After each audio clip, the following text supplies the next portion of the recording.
প্রিয় শিক্ষার্থী বন্ধুরা, সবাইকে স্বাগতম। আমি সচ্চিদানন্দ গোলদার, সহকারী শিক্ষক, লাউডো বাদামতলা মাধ্যমিক বিদ্যালয়, দাপটকুল। শ্রেণী সপ্তম, বিষয় তথ্য ও যোগাযোগ প্রযুক্তি, অধ্যায় পঞ্চম, পাঠ 56। এসো আমরা একটি ভিডিও দেখি এবং ভিডিওটা দেখে আমরা কি বুঝলাম এই সম্পর্কে আমি পরে কয়েকটা প্রশ্ন জিজ্ঞাসা করব। তাহলে আমরা মনোযোগ সহকারে ভিডিওটা দেখি। ব্যতিক্রম শুধু সকালে সোনালি আলো, চুপটি করে পাতার ভাগ গলে সরাসরি শেখরের ঘরে পৌঁছে যায়। আর অনলাইন স্কুল একদম শেখরের বাড়ির দোরগোড়ায়। ঢাকা রায়ের বাজার থেকে শিক্ষকরা ইন্টারনেটের মাধ্যমে ক্লাস দিচ্ছেন দেশের দূরবর্তী ক্লাসরুমগুলোতে। তাহলে এখানে আমরা যে ভিডিওটা দেখলাম, ভিডিওটা দেখে কি বুঝলাম যে ঢাকার রায়ের বাজারের শিক্ষকরা দূরের ক্লাসরুমগুলোতে পাঠদান করছে। তাহলে এটা কিসের মাধ্যমে সম্ভব হয়েছে? আমার প্রশ্ন হচ্ছে এখানে, এই যে শিক্ষকরা দূরের শ্রেণীগুলোতে পাঠদান করছে, এটা কিসের মাধ্যমে সম্ভব হয়েছে? ইন্টারনেটের মাধ্যমে। এটা সম্ভব হয়েছে কিসের মাধ্যমে? ইন্টারনেট ব্যবহার করে এই শিক্ষকরা দূরের শ্রেণীগুলোতে পাঠদান করছে। তাহলে আজকের পাঠ কি হতে পারে? শিক্ষায় ইন্টারনেট। তাহলে আজকের পাঠ শিক্ষায় ইন্টারনেট। শিক্ষণফল। এই পাঠ শেষে শিক্ষার্থী তোমরা যে বিষয়গুলো সম্পর্কে জানতে পারবে সেটা হচ্ছে শিক্ষায় ইন্টারনেটের প্রভাব বর্ণনা করতে পারবে, শিক্ষায় ইন্টারনেট ব্যবহারের সুবিধাসমূহ বর্ণনা করতে পারবে। শিক্ষায় ইন্টারনেট, তোমরা যারা আগের পাঠটি মন দিয়ে পড়েছো তারা নিশ্চয়ই বুঝতে পারছো যে শিক্ষায় যেসব বিষয় সবচেয়ে সাহায্য করতে পারে তার ভিতরে সবথেকে একটা গুরুত্বপূর্ণ বিষয় হচ্ছে ইন্টারনেট। ইন্টারনেট শুধু যে শিক্ষার ব্যাপারে সাহায্য করছে তা কিন্তু না, শিক্ষার ব্যাপারে সাহায্য করছে তা কিন্তু নয়। বর্তমানেও কি করছে, স্কুল কলেজ বিশ্ববিদ্যালয়ের মতো শিক্ষা প্রতিষ্ঠানগুলো যেন ঠিক মতো কাজ করতে পারে, সেখানেও পরোক্ষভাবে শিক্ষার কাজে ইন্টারনেট গুলো সাহায্য করছে। এখানে আমরা দুটো ওয়েবসাইটের ছবি দেখতে পাচ্ছি। একটা হলো শিক্ষা মন্ত্রণালয়ের ওয়েবসাইটের ছবি, আর একটা হচ্ছে মাধ্যমিক ও উচ্চ মাধ্যমিক শিক্ষা বোর্ডের ছবি। এই মাধ্যমিক ও উচ্চ মাধ্যমিক শিক্ষা বোর্ডের ছবি সম্পর্কে একটু বলি। এখানে দেখো অনেকগুলো অপশন কিন্তু আছে। এখানে সোনালী সেবা আছে, ডিজিটাল লাইব্রেরি আছে, ই অফিস ম্যানেজমেন্ট আছে, অ্যাপয়েন্টমেন্ট আছে, হেড এক্সামিনার আছে, স্টুডেন্ট ম্যানেজমেন্ট আছে, ইনস্টিটিউশন ওয়েবসাইট আছে, ইনস্টিটিউশন র্যাঙ্কিং আছে, অনলাইন ফর্ম আছে। এখানে অনেকগুলো অপশন কিন্তু আমরা দেখলাম। তাহলে এবং যে লেটেস্ট নোটিশগুলো থাকে যে শিক্ষা প্রতিষ্ঠানগুলোকে কি করতে হবে, কখন কাজটা করতে হবে, নির্দেশনা কিন্তু এই ওয়েবসাইট থেকে আমরা পেয়ে থাকি।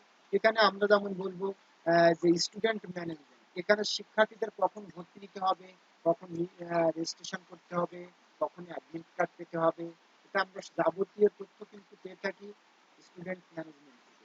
আর ইনস্টিটিউশন ওয়েবসাইট মানে এটা হলো প্রত্যেকটা শিক্ষা প্রতিষ্ঠানের একটা ওয়েবসাইট, সেখানে সেই প্রতিষ্ঠানের যাবতীয় তথ্য সেখানে থাকবে।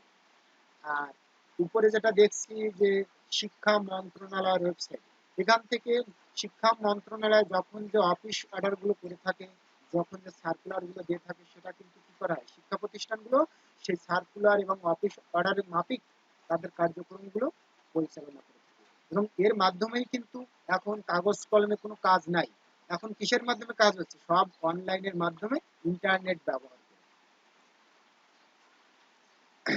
পরোক্ষভাবে শিক্ষা প্রতিষ্ঠান পরিচালনা কিভাবে, যে জাতীয় শিক্ষাক্রম ও পাঠ্যপুস্তক বোর্ড ইন্টারনেটের মাধ্যমে কি করছে, বই বিতরণের কাজ করছে। এটা কিন্তু বই বিতরণ করছে, সেখান থেকে বইগুলো ডাউনলোড করে সেটা প্রিন্ট করে বাধাই করে কিন্তু বইগুলো দিয়ে দেওয়া বিতরণ করা সম্ভব হচ্ছে। এটা কিন্তু সম্ভব হয়েছে অনলাইনের সুবিধার জন্য। অনলাইন ব্যবহার করেই কিন্তু বর্তমানে এই কাজগুলো করা সম্ভব হচ্ছে, যেটাকে বলা হচ্ছে national curriculum and text book board. তারা কিন্তু এই ওয়েবসাইটের মাধ্যমে যে পাঠ্য বইগুলো কিন্তু এর মাধ্যমে বিতরণ করছে। এখানে নায়েমের মাধ্যমে কি করা হচ্ছে, নায়েমের মাধ্যমে শিক্ষক প্রশিক্ষণের ব্যবস্থা করা হচ্ছে। শিক্ষককে কখন প্রশিক্ষণ বিষয়ে প্রশিক্ষণ দিতে হবে, এই যাবতীয় তথ্য বা অর্ডার বা নির্দেশনা কিন্তু এই নায়েমের মাধ্যমে কিন্তু পরিচালিত হচ্ছে। নায়েমে কিন্তু এই ওয়েবসাইটের মাধ্যমে শিক্ষকদের প্রশিক্ষণের ব্যবস্থা করছে।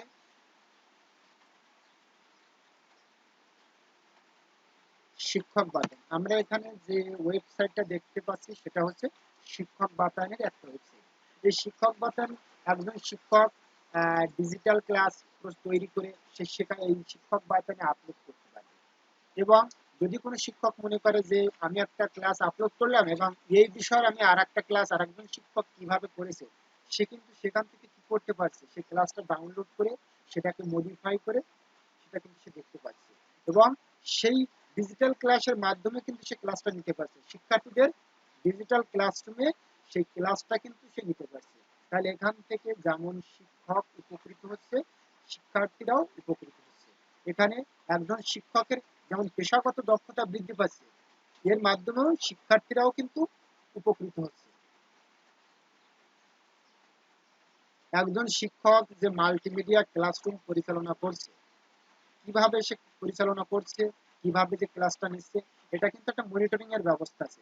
তার জন্য এখানে যেখানে বলা হচ্ছে মাল্টিমিডিয়া ক্লাসরুম ম্যানেজমেন্ট সিস্টেম, এটা এই মাল্টিমিডিয়া ক্লাসরুম ম্যানেজমেন্ট সিস্টেমের মাধ্যমে কিন্তু এটা পরিচালনা করা হচ্ছে। একজন শিক্ষক যখন মাল্টিমিডিয়া ক্লাস নেয়, কিভাবে নিচ্ছে, কোন বিষয় নিচ্ছে, আসলে তার ক্লাসটা নেওয়া ঠিক আছে কিনা, এই সব কিছু কিন্তু এই মাল্টিমিডিয়া ক্লাসরুম ম্যানেজমেন্টের মাধ্যমে পরিচালিত হচ্ছে। এটা কিন্তু ওই শিক্ষা মন্ত্রণালয় এর মাধ্যমেই তদারকি করছে। ব্যানবেইজ এর মাধ্যমে আমরা এখানে একটা ওয়েবসাইট দেখছি যে ব্যানবেইজ, এই ব্যানবেইজ এর মাধ্যমে শিক্ষা প্রতিষ্ঠানের যাবতীয় তথ্য এখানে হালনাগাদ করতে হয়। প্রত্যেক বছর এটা হালনাগাদ করতে হয় এবং শিক্ষকদের যে প্রশিক্ষণ, এটাও কিন্তু এখান থেকেই পরিচালিত হয়। এখানে এখানে জানানো হয় শিক্ষকদের কি কি বিষয়ে প্রশিক্ষণ নিতে হবে, কখন নিতে হবে, এটা কিন্তু এই ব্যানবাইজের মাধ্যমে জানা সম্ভব। তাহলে আমরা এখানে দেখছি ব্যানবেজের একটা ওয়েবসাইট দেখতে পাচ্ছি। তাহলে এটা কিন্তু সম্ভব হয়েছে ইন্টারনেটের সুবিধার কারণে। শিক্ষা প্রতিষ্ঠান যে পরিচালিত হবে, এখানে জেলা উপজেলা শিক্ষা অফিসাররা শিক্ষা প্রতিষ্ঠানগুলো কিন্তু মনিটরিং করবে, সার্বিক কার্যক্রম তদারকি করবেন কিন্তু তারা তারা কিন্তু মাঠ পর্যায়ের অফিসার অফিসার তারাই কিন্তু এটা পরিচালনা করবেন। তাহলে তারা কি করবে, সেই আহ, তার আওতায় যতগুলো শিক্ষা প্রতিষ্ঠান আছে, তারা সেই শিক্ষা প্রতিষ্ঠানগুলোর ওয়েবসাইটে প্রবেশ করতে পারে, সেটা ইন্টারনেটের মাধ্যমে, এবং সেই ভাবে তারা সেই স্কুলের কার্যক্রমগুলো সঠিকভাবে পরিচালিত হচ্ছে কিনা, ক্লাসগুলো সঠিকভাবে নেওয়া হচ্ছে কিনা, সেই বিষয়গুলো কিন্তু তারা তদারকি করবে এই ওয়েবসাইটের মাধ্যমে, ইন্টারনেট ব্যবহার করে। এখানে আমরা একটা ছবি দেখছি, কয়েকজন শিক্ষার্থী কি করছে, এখানে দেখে আমরা কি বুঝি, আমরা দেখছি যে এখানে কয়েকজন শিক্ষার্থী একটা নোটিশ বোর্ডে কিছু দেখছে। কি দেখছি দেখি, পরীক্ষার ফলাফল দেখছে। কি দেখছে, পরীক্ষার ফলাফল। তাহলে এটা কি বর্তমানে এরকম ভাবে পরীক্ষার ফলাফল দেখা হয়, নাকি প্রাচীনকালে বা কিছুদিন আগে এটা দেখা হতো?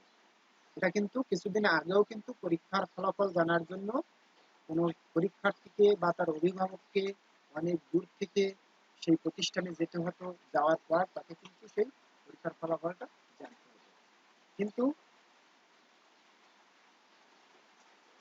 এখানে আমরা আরো 3-4টে ছবি দেখতে পাচ্ছি, যেখানে দেখা যাচ্ছে এখানে আমরা একটা দেখছি যে আবহাওয়া বা কোনো একজন ব্যক্তি দূরে যাচ্ছে কোনো একটা বিষয় জানার জন্য। কিন্তু বর্তমানে আমরা যে ছবিগুলো দেখছি এটা কিন্তু বর্তমানের ছবি না, এটা কিন্তু অনেকদিন আগের ছবি। এই এই যে ছবিগুলো দেখে আমরা যে বিষয়গুলো বুঝছি, যে এগুলো জানার জন্য বা এগুলো বোঝার জন্য কিন্তু তাকে অনেক পথ পাড়ি দিতে হতো, অনেক সময় এবং অর্থ ব্যয় করতে হতো। কিন্তু বর্তমানে ইন্টারনেট ব্যবহার করে খুব কম সময় তারা যে কোনো তথ্য, যে কোনো বিষয় তারা ঘরে বসেই পেতে পারে। পরীক্ষার ফলাফল আমরা এখানে যে ছবিটা দেখলাম, যে শিক্ষা বোর্ডের ওয়েবসাইট ব্যবহার করে মুহূর্তের মধ্যে পরীক্ষার ফলাফল জানা সম্ভব। পরীক্ষা প্রকাশিত হওয়ার সঙ্গে সঙ্গে আমরা কিন্তু ওয়েবসাইটের মধ্যে পরীক্ষার ফলাফল পেতে পারি। আবার মোবাইল ফোনে মেসেজের মাধ্যমে পরীক্ষার ফলাফল জানা সম্ভব। এছাড়া ইন্টারনেটের কল্যাণে যে কোনো মুহূর্তে আমরা পরীক্ষার ফলাফল পেতে পারি। তাহলে এখন কিন্তু কাজটা আগের থেকে অনেক সহজ হয়েছে। কম সময় মুহূর্তের মধ্যে আমরা যে কোনো বিষয় সম্পর্কে সহজে জানতে পারি।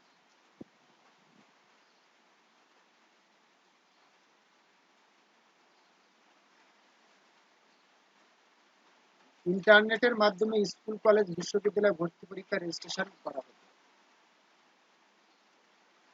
বর্তমানে কিন্তু কি করা হচ্ছে, এটা কিন্তু মোবাইল ফোনের মাধ্যমেই ভর্তি রেজিস্ট্রেশন করা যাচ্ছে। এবং আমরা জানি যে আমাদের দেশে যে জাতীয় বিশ্ববিদ্যালয়গুলো আছে, প্রতি বছর প্রায় 4 লক্ষ শিক্ষার্থী সেখানে ভর্তি পরীক্ষা দেয়। তোমরা কি ঠিক জানো এই 4 লক্ষ পরীক্ষার্থী সবাই ভর্তির জন্য ইন্টারনেট ব্যবহার করে? তারা এই যে ভর্তি পরীক্ষাটা দেয়, এটা কিন্তু তারা ইন্টারনেট ব্যবহার করেই সেখানে তারা ভর্তি পরীক্ষা দেয়। তারপরে এখান থেকে তাদের যে ভর্তি পরীক্ষার পরে এখানে আবার তারা ভর্তি হতে পারে।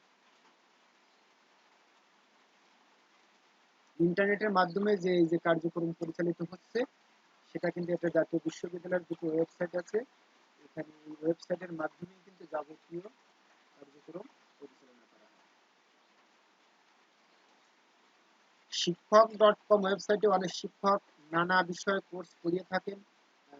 অনেক সময় দেখা যায় ম্যাথের একটা কোর্স করা প্রয়োজন, বা ফিজিক্স, কেমিস্ট্রি, আইসিটি, বাংলা, বিভিন্ন শিক্ষক এই শিক্ষক.com এ তাদের কোর্সগুলো করিয়ে থাকেন। যে কোনো শিক্ষার্থী ইন্টারনেটের মাধ্যমে এই কোর্সগুলো কম সময় কম খরচে খুব সহজেই এই কোর্সটা করতে পারে এবং সেই বিষয়টা সম্পর্কে সে জানতে পারে। তাহলে কি হচ্ছে, এটা সম্ভব হচ্ছে ইন্টারনেট ব্যবহার করে, এটা সম্ভব হচ্ছে ইন্টারনেটের সুবিধার কারণে। এটা কিন্তু ইন্টারনেটের সুবিধার কারণে শিক্ষা ক্ষেত্রে আমরা যে কোনো বিষয় সম্পর্কে মুহূর্তের মধ্যে আমরা জানতে পারি। কোনো শিক্ষা প্রতিষ্ঠানে ভর্তির পূর্বে প্রতিষ্ঠান থেকে কোনো তথ্য জানতে ইন্টারনেট ব্যবহার করা হয়।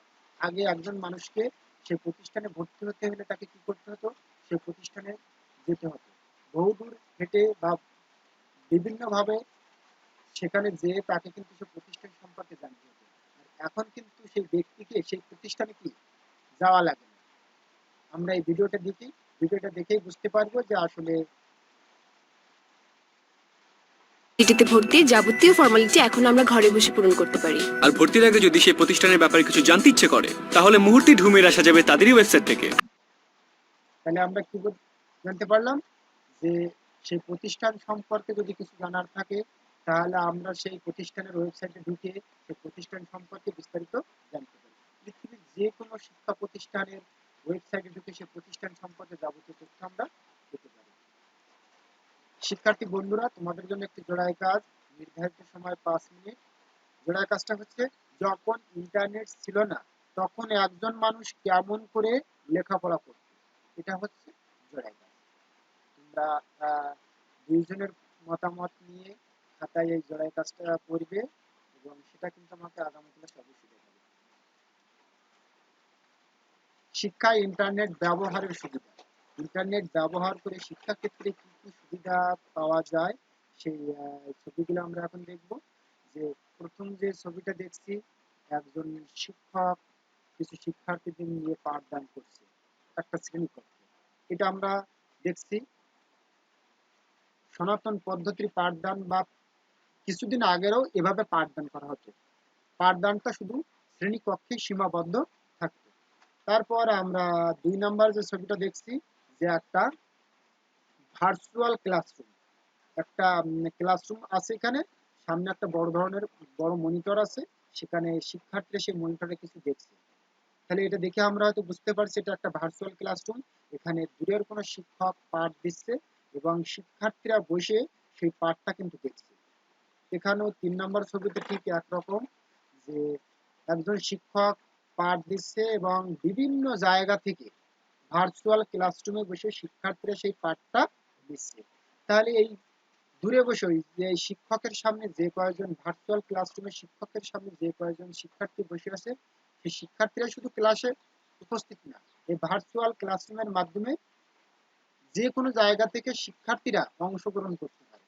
তোমরা জেনে খুশি হবে আমাদের দেশের বিশ্ববিদ্যালয়গুলোতে ইতিমধ্যে ভার্চুয়াল ক্লাসরুম তৈরি করা হচ্ছে। যে কোনো বিশ্ববিদ্যালয়ের একজন শিক্ষক যদি পাঠদান করে, তাহলে সারা দেশের বিশ্ববিদ্যালয়ের শিক্ষার্থীরা ভার্চুয়াল ক্লাসরুমে বসে সেই পাঠে তারা অংশগ্রহণ করতে পারে। তারা তাদের সেই বিষয় সম্পর্কে প্রশ্ন জিজ্ঞাসা করতে পারে, জানতে পারে। এখানে আমরা যে একটা ছবি দেখতে পাচ্ছি, যে একটা ল্যাবরেটরি বা অপারেশন থিয়েটার বলতে পারি। মেডিকেল কলেজের শিক্ষার্থীরা দূরে থেকে জটিল অপারেশন এটা কিন্তু নিজের চোখে দেখতে পাচ্ছে। কিভাবে দেখতে পাচ্ছে?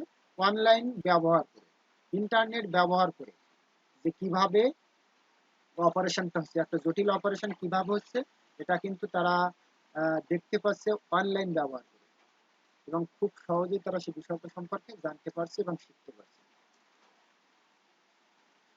দূর পাহাড়ের উপর বসানো একটা টেলিস্কোপের ভিতর দিয়ে একজন শিক্ষার্থী সৌরজগতের গ্রহ বা গ্যালাক্সির কোনো নক্ষত্র পর্যবেক্ষণ করতে পারে, সে সম্পর্কে তারা জানতে পারে। তাদের দূরত্ব বা সেই বিষয় সম্পর্কে কিন্তু তারা খুঁটিনাটি অনেক কিছু সম্পর্কে তারা সেই বিষয় সম্পর্কে জানতে পারছে। এটা সম্ভব হয়েছে ইন্টারনেটের সুবিধার কারণে। অনেক আধুনিক একটা ল্যাবরেটরির কোনো একটা এক্সপেরিমেন্ট একজন ছাত্র ঘরে বসে সেটা করতে পারে।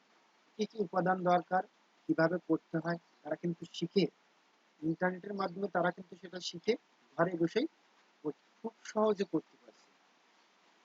আমরা এখানে 4টে ছবি দেখতে পাচ্ছি। 4টে ছবি, এখানে 4 রকমের এক্সপেরিমেন্ট হচ্ছে এবং তারা কিন্তু খুব সহজে এটা শিখতে পারছে।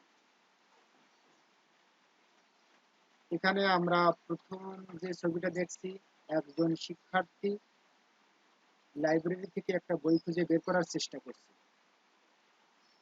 অনেক সময় দেখা যায় যদি সেই প্রয়োজনীয় বইটা তার লাইব্রেরিতে নেই, তাহলে কি করতে পারে? অনেক সময় দেখা যায় স্কুল লাইব্রেরিতে শিক্ষার্থীদের যে বইটা প্রয়োজন সেটা নাই, সঙ্গে সঙ্গে কি করতে পারে? ইন্টারনেটে প্রবেশ করে সেই বইটা ডাউনলোড করে মুহূর্তের মধ্যে সে কিন্তু সেই বইটা পেতে পারে এবং সে বইটা সে পড়তে পারে। তাহলে এখানে দেখতে পাচ্ছি যে একজন শিক্ষার্থী একটা বই খুঁজছে এবং সে না পেলে কি করছে, যে সে ইন্টারনেটে সার্চ করে সে বইটা ডাউনলোড করে পড়ছে। এখন তোমাদের জন্য একটা দলগত কাজ, সময় নির্ধারিত সময় 8 মিনিট। দলগত কাজ হচ্ছে, আজ থেকে 100 বছর পরে শিক্ষায় তথ্য প্রযুক্তি কি ভূমিকা রাখতে পারে সেটি কল্পনা করে একটি দেয়াল পত্রিকা বের করো। এটাই হচ্ছে তোমাদের জন্য দলগত কাজ। দলের ভিতরে আলোচনা করে তোমরা এই কাজটা করবে, প্রত্যেকের মতামত নিয়েই কিন্তু কাজটা করবে।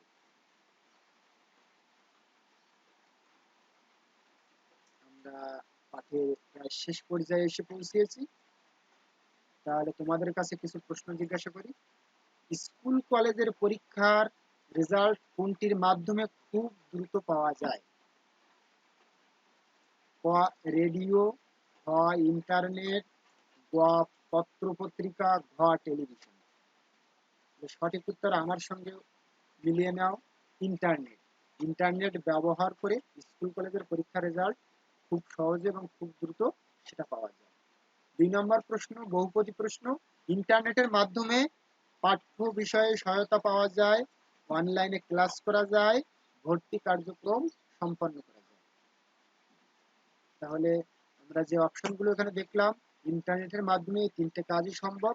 তাহলে সঠিক উত্তর হচ্ছে 1, 2 ও 3। তোমাদের জন্য বাড়ির কাজ থাকবে, প্রত্যেকে বাড়ির কাজটা খাতায় লিখবে। শিক্ষা ব্যবস্থায় কোথায় কোথায় ইন্টারনেটের ব্যবহার করা প্রয়োজন বলে তুমি মনে করো, তার একটি তালিকা তৈরি করে আনবে। এটাই হলো তোমাদের জন্য বাড়ির কাজ। এই বাড়ির কাজটা করে আগামী ক্লাসে অবশ্যই দেখাবে। আর এই বাড়ির কাজ করার জন্য তোমরা ইন্টারনেটের সাহায্য নিতে পারো, বইয়ের সাহায্য নিতে পারো, আর আমি এতক্ষণ ধরে যে বিষয়টা আলোচনা করলাম, যে ভিডিওগুলো দেখালাম, এখান থেকে সাহায্য নিয়ে তোমরা বাড়ির কাজটা করবে।